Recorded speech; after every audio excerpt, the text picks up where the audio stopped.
你是说离哥手臂上有和彩莲手臂上一样的昙花烙印？没错。你对离哥了解多少？了解的不多，他刚来，平时也不爱说话。但是我听花娘提过一嘴，他是被家人卖到万国巷的。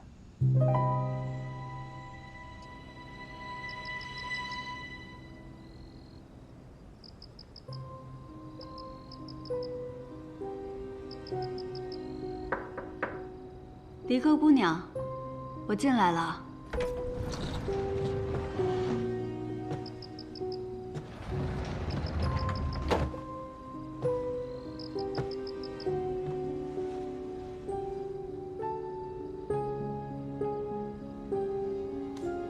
离哥姑娘，刚刚有没有受伤？无碍。我的同伴已经离开了。离哥姑娘，可否陪我聊聊天？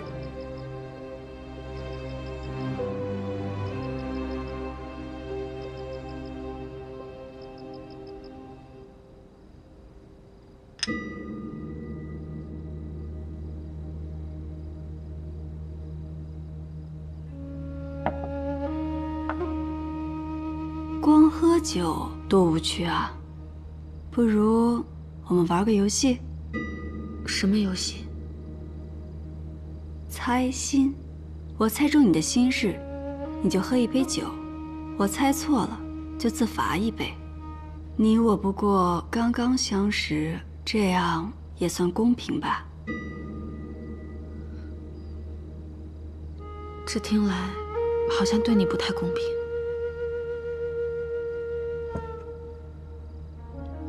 第一杯酒。你跟我说话时虽面带笑意，可心中却极为痛苦。你的手还常常发抖。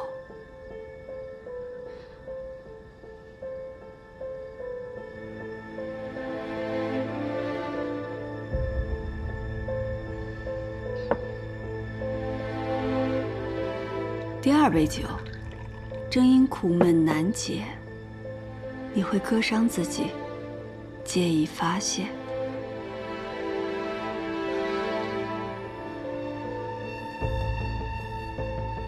第3杯，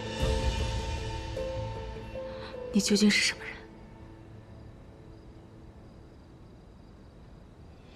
人？第3杯酒，你感到痛苦，是因为有人打碎了你对人世间美好的期望，甚至将你抛弃，你很难再对别人敞开心扉。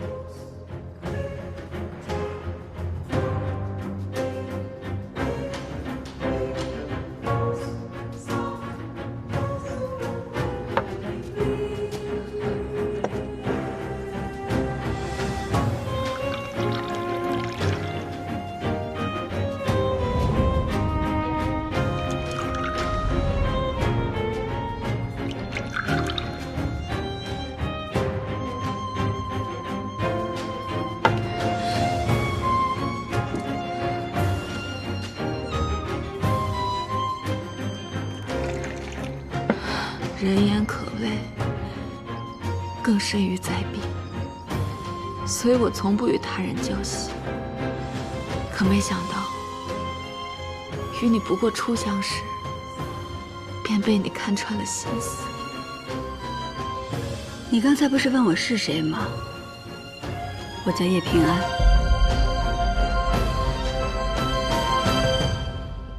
你是那个那个心意，难怪。刚才那些，请你千万不要告诉他人。倘若让他人知道，他们一定会认为我是怪物的。我答应你，可你能否告诉我，给你烙下这昙花烙印的人是谁？我不想说，我也不能说，他身份显赫。倘若你执意要问的话，我只能谢客了。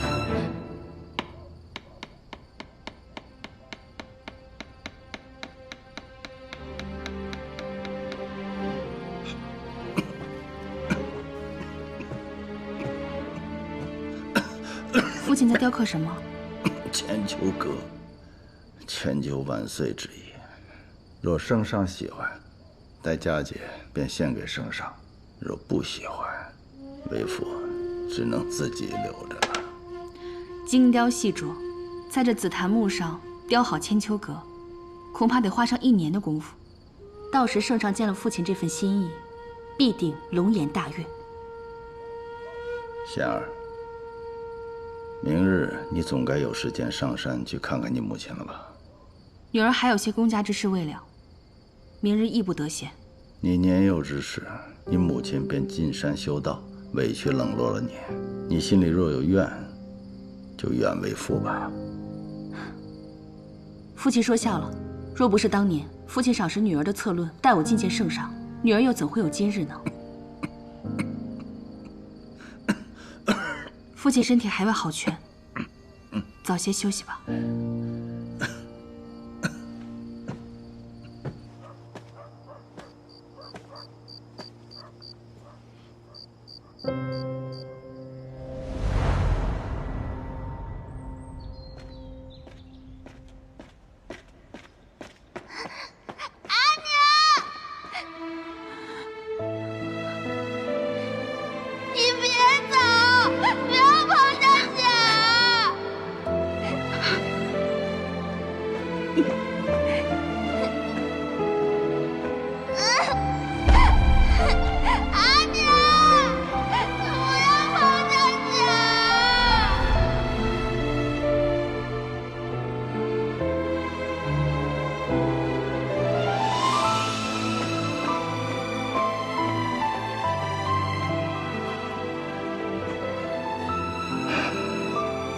从此以后不许再提娘娘。起来，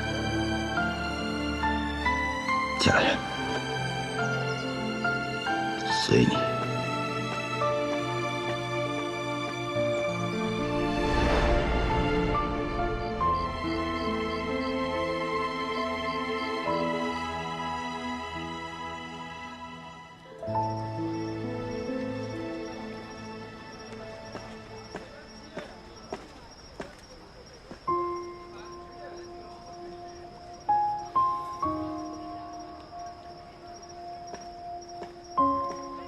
顾文宇，你这个花灯倒是挺别致的啊。昨夜等你的时候买了一个，后来我觉得还是自己亲手做比较有意义，但我这手笨，就给做成这样了。送你的。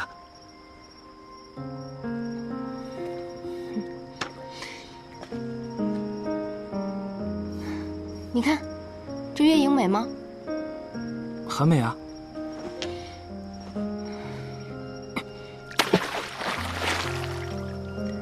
那现在呢？其实很多你觉得美好的东西，全部都是假象。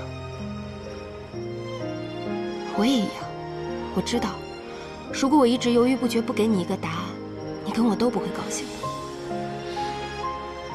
顾文宇，从今往后，我的肉铺谁都可以来，但你不行。我不会跟你在一起的。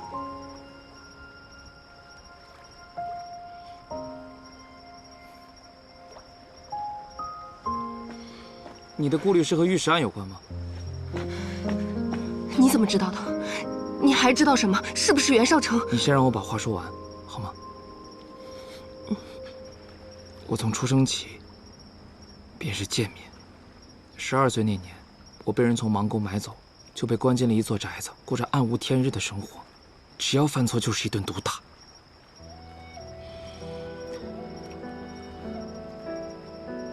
我阿娘担心我呀，她就跑过来看我。她只是想看我一眼，就被买我的那个狗贼给打死了。我冲上去跟他拼命，若不是少卿救了我，我真不知道我现在会是什么样子。所以假象也好，真相也罢，过去的经历都是我们的一部分，不用逃避。我从来就没有逃避过。这些年我一直想要回家，想要跟我阿爷相认，但是我不敢，我也不能。我只能每天带着阿爷送我的吊坠，假装他还在我身边一样。顾文宇，我跟你都生活在痛苦之中，你帮不了我，就像我也帮不了你一样。我尊重你的选择，但我对你不仅有喜欢，还有敬意。所以你以后不论做出什么样的决定，我都希望一直陪着你。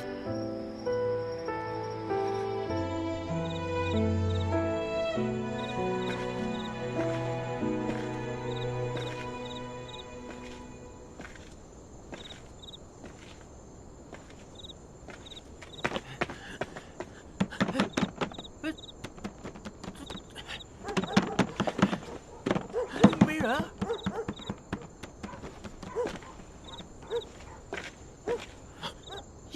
叶喜，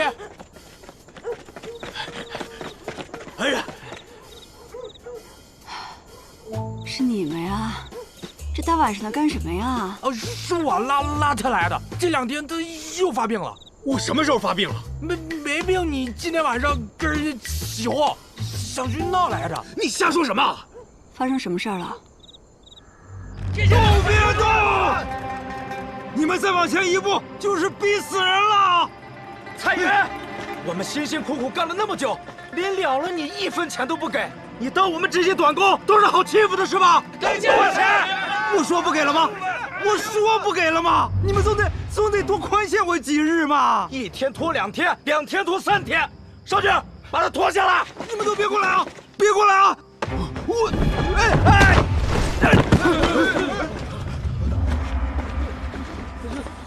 他怎么不动了？让一让，我来看看。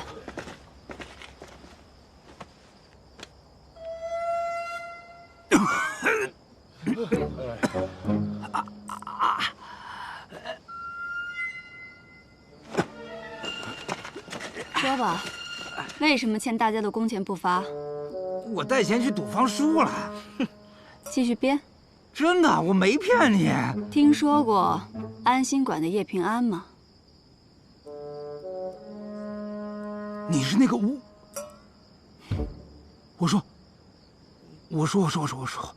这不是我花了半辈子的积蓄，开了这么一间布坊，我琢磨着，我蔡云也搏一搏富贵命，可谁成想，前脚圣都大布坊派人来收什么入室钱，后脚南市署的小丽又说我这布不合格，我这上上下下这通打点呢，你别说给他们的工钱，我连饭钱都没有了，我。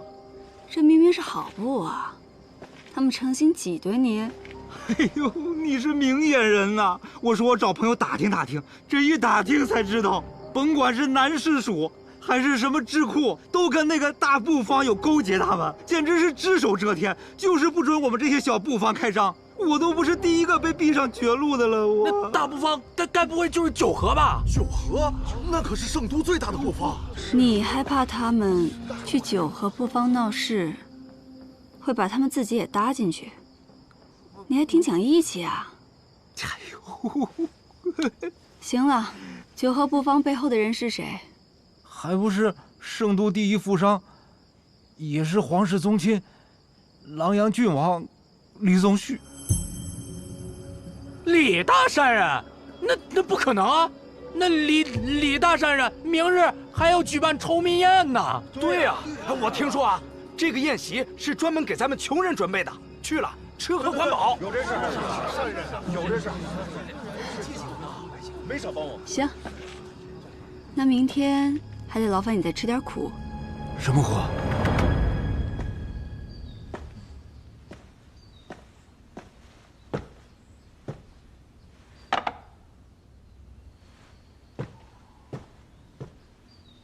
贺生，你要当爹了。那真的吗？我们袁家要有孩子了，我袁和山要当爹了，我袁和山要当爹了。白生，日后家里的苦活累活都我来做啊。还有，从今往后我滴酒不沾。这可是你说的。我说的。贺生，现在我们有了孩子，我们去安静的乡间过日子，好不好？可少长怎么办？他经常冒险行事，我在，他还能有所顾忌。我若走了，他只会更加肆无忌惮，早晚会惹祸上身。我不能抛下他不管。贺生，我知道你对他放心不下，可你总不能一辈子都守着他。不管怎么样，你都要让他知道我们的想法，好不好？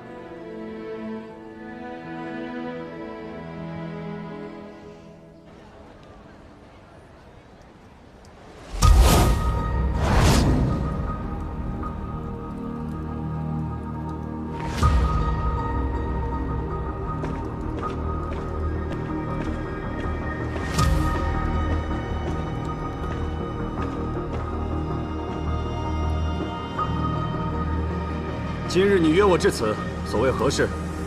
我想看看你的拳脚，是否如同你的为人一样废了。今天，你必须与我一战。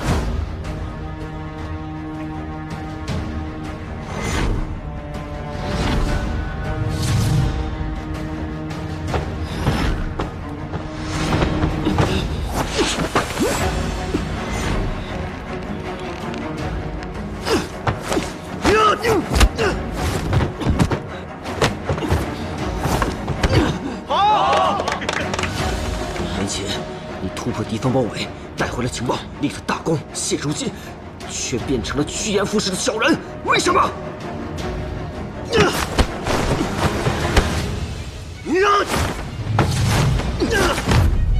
小人如何？趋炎附势又如何？是怕我终有一天会对你构成威胁吗？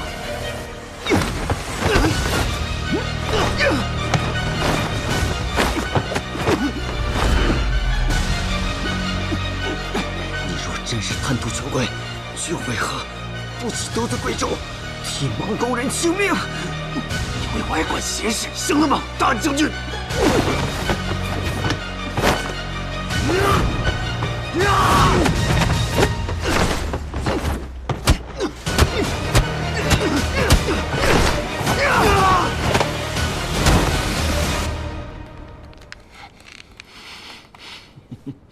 你还是你，你也一样。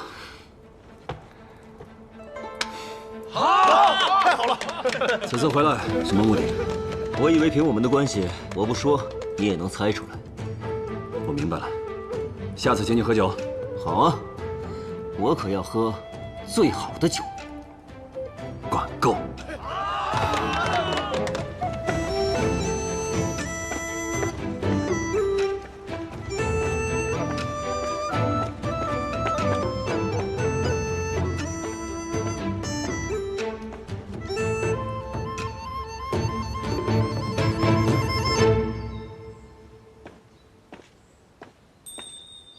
姑母，哎，你确定？你看清离哥的那个烙印和采莲还有阮琴的都一样？七叶昙花纹不会有错。离哥一定知道那个人的更多消息，只是他现在心中有郁结，不愿与我深谈，得慢慢来。不过什么？我有种说不上来的感觉。之前多番查探都没有线索，现在却突然撞上了，似乎有些过于巧合。要我说，这就是老天爷冥冥之中在保佑你。对了，晚上回来吃饭吗？不知道呢，我得盯着郭毅他们讨工钱。你说你好好的一个新医，怎么还帮人要上债了？医心在于医人，眼下这些工友皆是被生活所迫，讨债是为了解他们的心结。我走了。哎，平安，自己多加小心。嗯。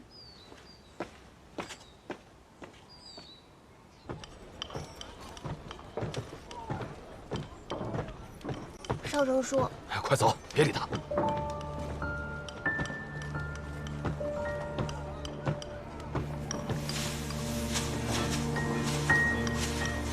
我说，哎呀，少成来了，又给你拎了2盅。你看，上次拿的酒我还没喝完呢。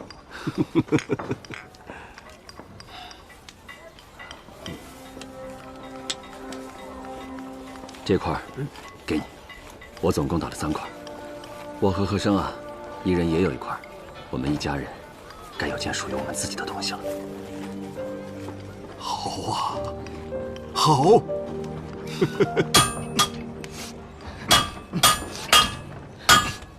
哭什么哭？一天到晚就知道哭。你有本事，那你给我找条出路。生来就跟你说谁没本事？你再给我说一句，你回来。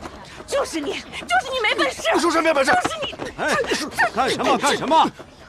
没啥要紧的，你给我进去。什么没什么要紧的？你不好意思说，那我来说。袁少卿，你为什么要取消龙门赛？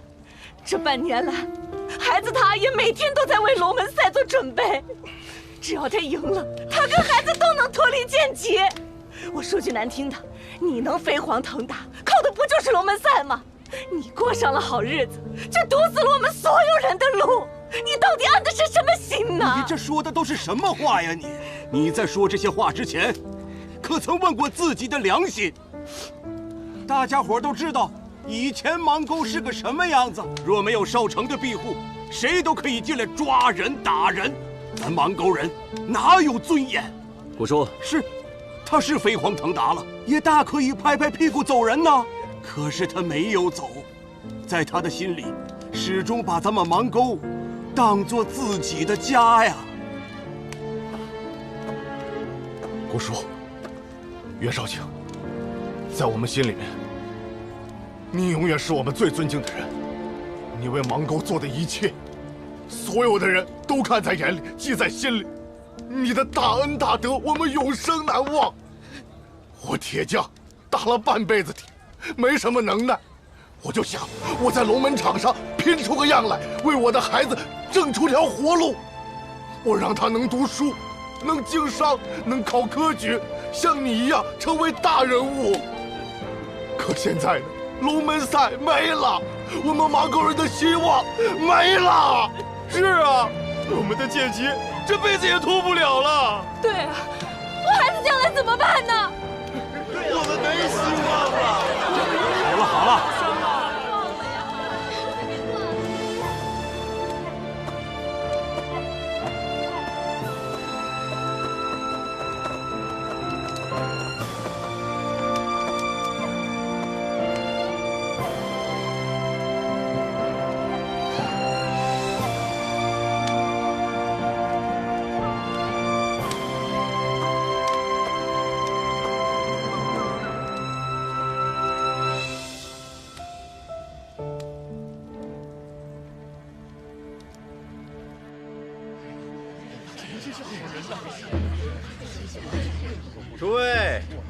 诸位，去年扬州决堤，淹没了大量盐田，是李大善人解了圣都的盐业之危啊！多年来，李善人虽贵为郡王，却岁岁不施周粮，每年还为朝廷纳了不少的盐税啊！真乃我万民福星啊！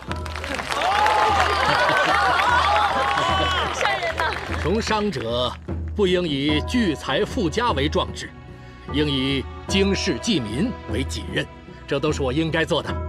大家快快享用吧。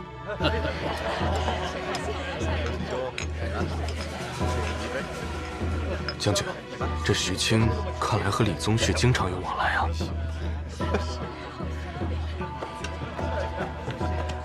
李大善人呐，去年冬天是您施舍了粮食，才让我们一家老小熬了过来呀。老朽在这给您磕头了。哎呦呦，快请起，快请起！哎，快起来！常言道，达则兼济天下。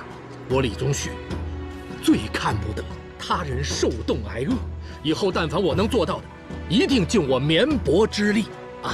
大善人啊，这是大善人呐，大善人呐！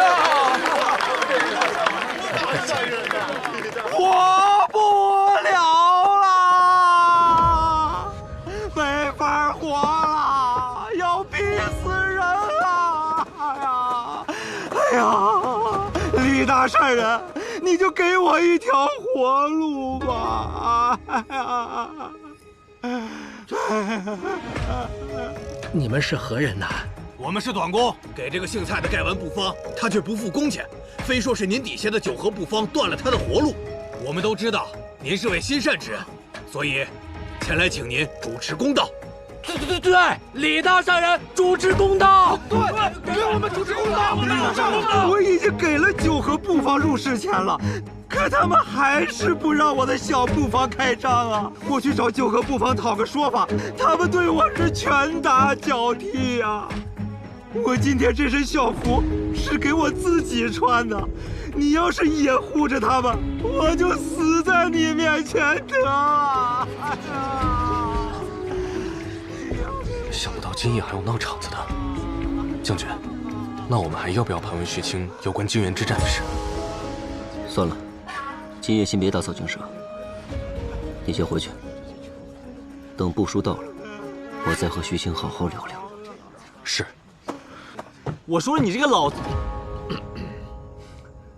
人家，九合布方是我管着的，根本就不可能有这种事情发生，你少在这胡说八道。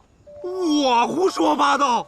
哎，谁要是说瞎话，天打雷劈呀！我这伤能是假的吗？大家伙瞧一瞧，我这脸上这伤能是假的吗？有假吗？阿爷，胡说！这九合布方的掌柜的，他用脚踩着我的脸打我呀！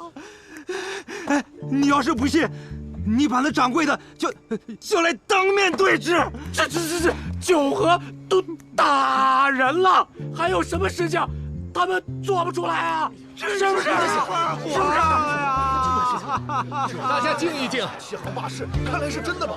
我李宗旭，经商一向以和为贵，绝不允许欺行霸市的行径出现。如果九合布方底下真有人乱了规矩，我一定重重惩治。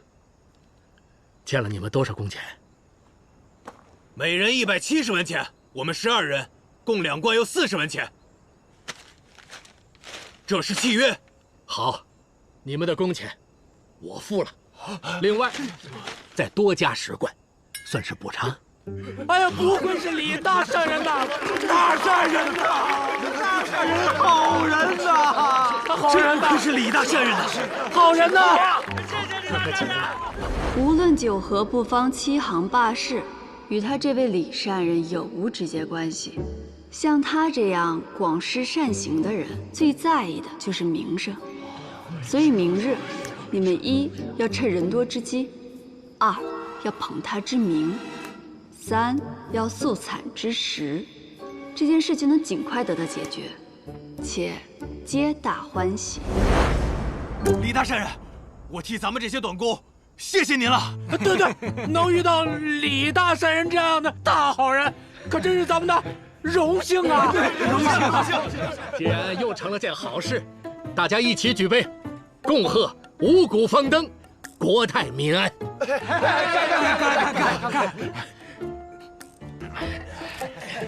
谢谢大善人，谢谢大善人。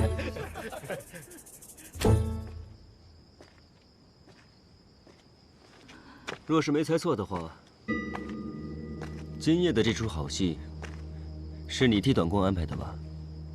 武将军，你怎么会在这儿？我就是闲逛至此，刚好看到你替短工讨薪，没想到你还挺仗义的。老有所得，天经地义。他们心安则意平，心静则无疾。我听显儿说，武将军也常在所住营地接济流民，还带头开荒种地。你这可是仁义之举啊！不过是杯水车薪罢了。士族中的某些人不仅坐拥田地之利，还倒逼农户贱卖良田，因此流民不绝啊。听起来，武将军有些灰心。那你呢？就算一时帮短工讨了公道，可欺压平民之事屡见不鲜。难道你从未灰心吗？我只是觉得，碰到了，能帮一个，是一个。此番回到圣都，能结识你这样的朋友，也算是不虚此行了。择日不如撞日，你我不如去找显儿，一起喝一杯如何？好。在那儿呢，就是他，就是他，就是他。你们要干什么？他是我们短工的恩人。恩人，幸亏有叶新一，我们才能讨回工钱。兄弟们，谢谢叶新一！谢谢叶新一！兄弟们，日后我们绝不许有人再说那安心馆的坏话。对，不许再说！不许再说！不许再说！瞧你们粗手粗脚的样子，别把我的恩人吓着了。抱歉。好了，还堵着干什么？哦，哎，散，兄弟们，散了吧。这大半夜的，多谢叶新一为我解困。没什么。啊，叶新一，彩云还有一事相求。何事？我家里有个病人，想请你给看看。哦，放心，诊费我绝不拖欠。只是此人这里不太正常，不敢带出来，能否烦劳叶新一跑一趟？你去吧，你我改日再聚。啊，这边。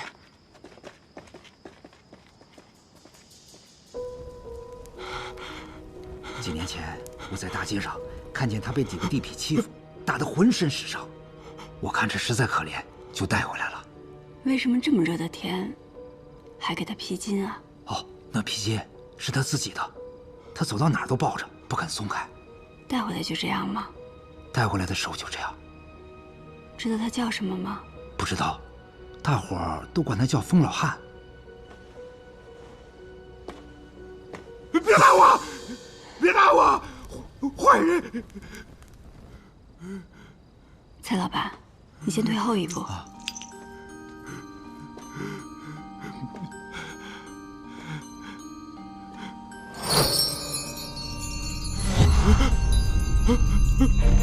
你的披肩很好看，是你自己织的吗？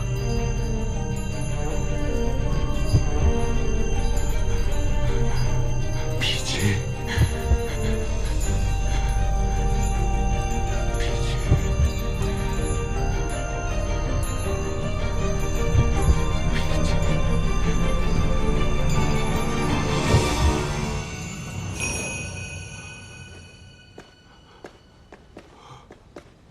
他现在神志不清，这种情况只能一点点来。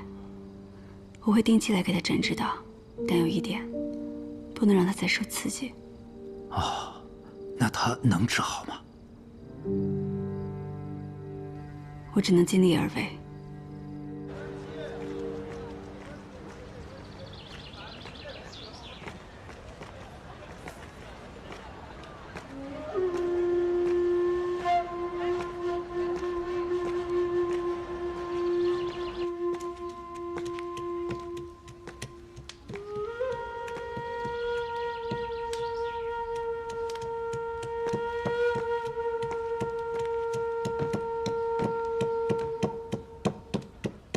叶心怡，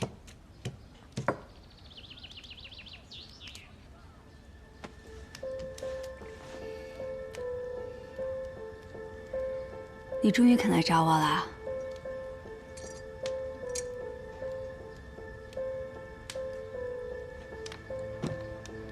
跟我讲讲吧，你是怎么去到的万国香？我家是农户。 户部的小吏总是用各种名目增加粮税，如果交不上，就只能贱卖田地。为了给家里减轻负担，我选择委身于一个男人。可那个男人日复一日的折磨我，我很害怕。我好不容易逃回家。 可是万国香的花娘却找上了阿叶，说要用一袋盐来换我。阿叶见言金贵，他便由我去换了那袋盐。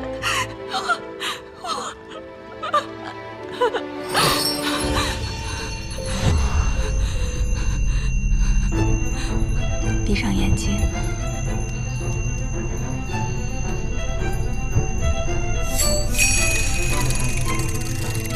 从这一刻起，我们去一个安全的地方，只有你和我。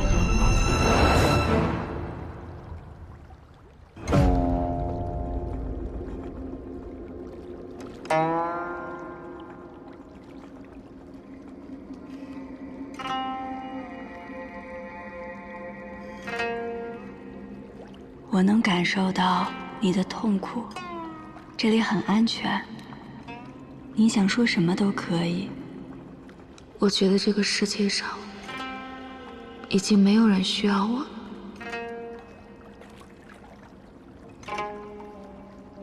我很累，我真的觉得活得很累。我总是为他人着想，从没有伤害过任何人。可为什么到最后？ 受伤害的都是我。你不想别人受到伤害，可你却一直在伤害自己。李哥，你要先照顾好自己，才有余力去帮助别人。你看这世间，像不像一个百戏园？欢喜悲伤，每个人的体验都不同。 每当你产生“我被家人抛弃，活着没有意思”这样的念头时，不如换一个想法试试。我终于离开伤心之地，我凭才艺供养自己。日积月累，你会有怎样的人生，都在这一思一念间。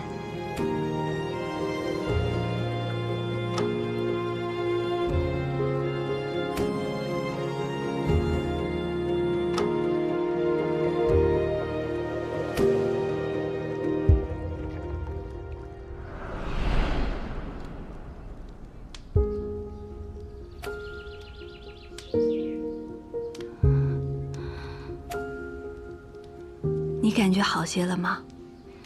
感觉好多了，好像心里面有一块大石头放下了。往后你要照顾好自己，若心绪再有反复，随时来医馆找我。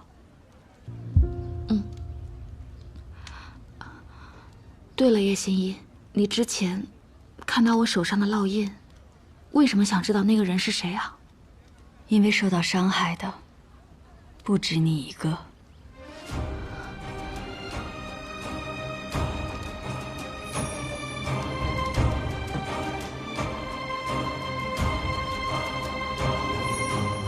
好，我告诉你，我知道的一切。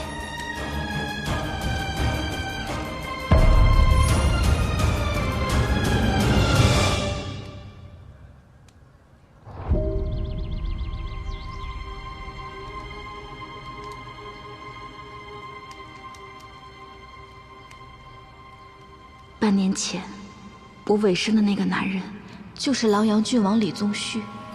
被他染指的女子，都会被烙上昙花印记。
一直淡泊清泪，憧憬苍松。